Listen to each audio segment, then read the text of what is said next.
অন্নপূর্ণা যোজনা টাকা কি আজকেই আপনি পেতে চলেছেন? যারা পেয়ে যাবেন সে তো খুবই ভালো খবর, কিন্তু যদি না পান তাহলে কি করতে হবে, পুরো বিষয়টাই আমরা এই ভিডিওতে শেয়ার করেছি। এবং প্রত্যেকে বলবো ভিডিওটি অবশ্যই শেষ পর্যন্ত দেখবেন, খুবই ছোট একটা ভিডিও কিন্তু খুব ইনফরমেটিভ যারা টাকা পাবেন না তাদের জন্য। মাই ডিয়ার ফ্রেন্ডস, আমি তন্ময় সরকার, আপনারা দেখছেন digital Tanmoy. My dear friends, Annapurna যোজনার অলরেডি 3টে মাস, জুন মাসে টাকা পেয়েছে, কেউ জুলাই মাসে পেয়েছে, আজকে তৃতীয় মাস, আগস্ট মাসে প্রথম সপ্তাহে টাকা পাওয়ার কথা ছিল। আগস্ট মাসের অলরেডি 1 তারিখ এবং 2 তারিখ পার হয়ে গিয়েছে, আজকে 3 তারিখ সোমবার। কথা ছিল সপ্তাহের প্রথম সপ্তাহটাতেই আমরা টাকা পেয়ে যাব। তো সেক্ষেত্রে শনিবার এবং রবিবার ব্যাংক হলিডে পড়ে যাওয়ার কারণে হয়তোবা ডিবিটি ট্রান্সফার হয়নি, আর যেই কারণে অনেকেই টাকা পাননি। কিন্তু আজকে আমরা সবাই আশা করছি, আশাবাদী যে আজকে থেকে পেমেন্ট শুরু হয়ে যাবে।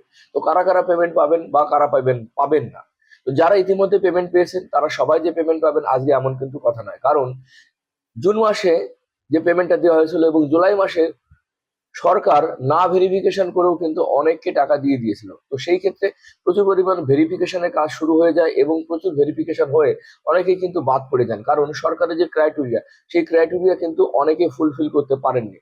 তাদের মধ্যে যে ক্রাইটেরিয়াটা ছিল যে গভর্নমেন্ট সার্ভিস আছে কিনা, মান্থলি ইনকাম কত, বা উনি ট্যাক্স পে করেন কিনা, এরকম বেশ কিছু শর্ত সাপেক্ষে বাদও পড়ে যাবেন। আর যারা পাবেন তারা হয়তোবা আজকের থেকে ধাপে ধাপে পাওয়া শুরু করবেন। এমন নয় যে আজকে সোমবারে সবাই টাকা পাবেন, এমন কিন্তু নয়। কারণ পশ্চিমবাংলার যে এরিয়াটা বিস্তীর্ণ, এরিয়ার অনেক এরিয়াতেই ভেরিফিকেশন শেষ হয়ে গিয়েছে। তো যাদের ভেরিফিকেশন শেষ হয়ে গিয়েছেন তারা এই সপ্তাহ থেকে, এই 3 তারিখ থেকেই তারা কিন্তু টাকা পাওয়া শুরু করছেন। কিন্তু যেসব এরিয়ায় এখনো ভেরিফিকেশন হয়নি সেই সব জায়গায় কিন্তু আজকেই থেকেই যে টাকা পাবেন এমন কিন্তু না। আগামী দিন 4 তারিখ মঙ্গলবার, 5 তারিখ বুধবার, 6 তারিখ বৃহস্পতিবার এবং 7 তারিখ শুক্রবার অবধি ধাপে ধাপে ধাপে ধাপে কিন্তু টাকা পাওয়া চলবে।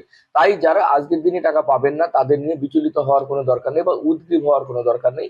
এই সপ্তাহটা মানে 7 তারিখের মধ্যে অবভিয়াসলি 1 কোটির উপরে মানুষ পেমেন্ট পেয়ে যাচ্ছে, এটা নিশ্চিত। কিন্তু প্রবলেমটা হচ্ছে যে মানুষগুলো টাকা পাবেন না এই 7 তারিখের মধ্যে তারা কি করবে। যদি আপনি নিজেকে যোগ্য মনে করেন যে আমি যোগ্য দাবিদার কিন্তু 7 তারিখের মধ্যে আমার পেমেন্ট আসেনি, তো সেক্ষেত্রে কিন্তু আপনি চুপ করে বসে থাকবেন না। কারণ ইতিমধ্যে আমরা দেখতে পাচ্ছি যে সরকারি পোর্টালটা কিন্তু বন্ধ হয়ে গেছে এবং নতুন করে আবেদনটাও বন্ধ করে দিয়েছেন। কেন নতুন আবেদন বন্ধ করে দিয়েছে? ইতিমধ্যে প্রচুর পরিমাণ আবেদন হয়ে গেছে কিন্তু সেইগুলোই সরকার ভেরিফিকেশন করে পারছে না। তো সেই কমপ্লিট না হওয়া পর্যন্ত নতুন করে আর আবেদন নেবেন না। আর সেক্ষেত্রে যারা আবেদন করেছেন কিন্তু পাননি যোগ্য বলে নিজেদেরকে দাবিদার, নিজে থেকে আপনি বুঝতে পারছেন যে আপনি যোগ্য ব্যক্তি, তো সেক্ষেত্রে আপনাকে ইমিডিয়েট যখনই আপনার 7 তারিখটা ক্রস হয়ে যাবে, শনিবার রবিবার পার করে আগামী সোমবারে অবশ্যই আপনি আপনার স্থানীয় বিডিওতে চলে যাবেন। এবং কি নিয়ে যাবেন সঙ্গে করে? আপনি আপনার আধার কার্ড, ভোটার কার্ড এবং আপনি যে অ্যাপ্লিকেশনের যে নাম্বারটা ছিল, টেম্পোরারি যে নাম্বারটা দেওয়া হয়েছে সেই নাম্বারটা নিয়ে আপনাকে কিন্তু পৌঁছে যেতে হবে আপনার বিডিও অফিসে। এবং যেহেতু আজকে আপনি আপনার স্ট্যাটাসটা দেখতে পাচ্ছেন না, কিন্তু বিডিও অফিসে যেসব আধিকারিকরা কাজ করছেন বা এসডিও অফিসে বা যেখানে যেখানে অন্নপূর্ণার যোজনার কাজ চলছে সেই সব আধিকারিকরা তাদের নিজস্ব পোর্টালে তারা কিন্তু তাদের লগ ইনটা করতে পারছে। তো সেখান থেকে যে আপনাকে দেখে আসতে হবে এবং নিজে থেকে ভেরিফাই করানোর জন্য যে প্রক্রিয়া সেটা গ্রহণ করতে হবে। কারণ অ্যাকচুয়ালি বিষয়টা বিশাল বড় একটা প্রজেক্ট। এই প্রজেক্টটা এত চটজলদি করা সম্ভব হচ্ছে না।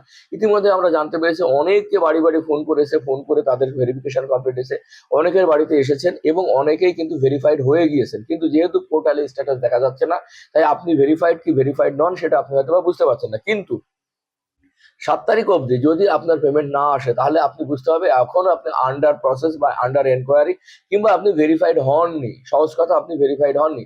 আর সেক্ষেত্রে আপনাকে কি করতে হবে? সেক্ষেত্রে অবশ্যই অতি অবশ্যই আপনাকে পৌঁছে যেতে হবে আপনার বিডিও অফিসে, সেখান থেকে যে আপনাকে ভেরিফাইড করিয়ে আসতে হবে। কারণ জেনে রাখবেন আগস্ট মাসের 31 তারিখ পর্যন্ত, পূর্ববর্তী সরকারের যে ঘোষণা ছিল আগস্ট মাসের 31 তারিখ পর্যন্তই এই ভেরিফিকেশনটা হবে, এরপরে কিন্তু আর নতুন করে ভেরিফিকেশন হবে না। কিন্তু আমরা দেখতে পাচ্ছি যে পরিস্থিতি, তাতে হয়তোবা ভেরিফিকেশনটা আরো কিছুদিন কন্টিনিউয়াস করতে হবে। কারণ পুরো মানুষের ভেরিফিকেশন এই 3 মাসের মধ্যে কমপ্লিট হচ্ছে না। তো তাই প্রত্যেককেই বলবো যে আপনারা উত্তেজিত হবেন না, বিচলিত হওয়ার কোনো কারণ নেই। 7 তারিখ পর্যন্ত ধৈর্য ধরুন। যদি 7 তারিখের মধ্যে না হয় কমপ্লিট, তাহলে অবশ্যই আপনি আপনার ভিডিওতে যান এবং ভেরিফাইড করান।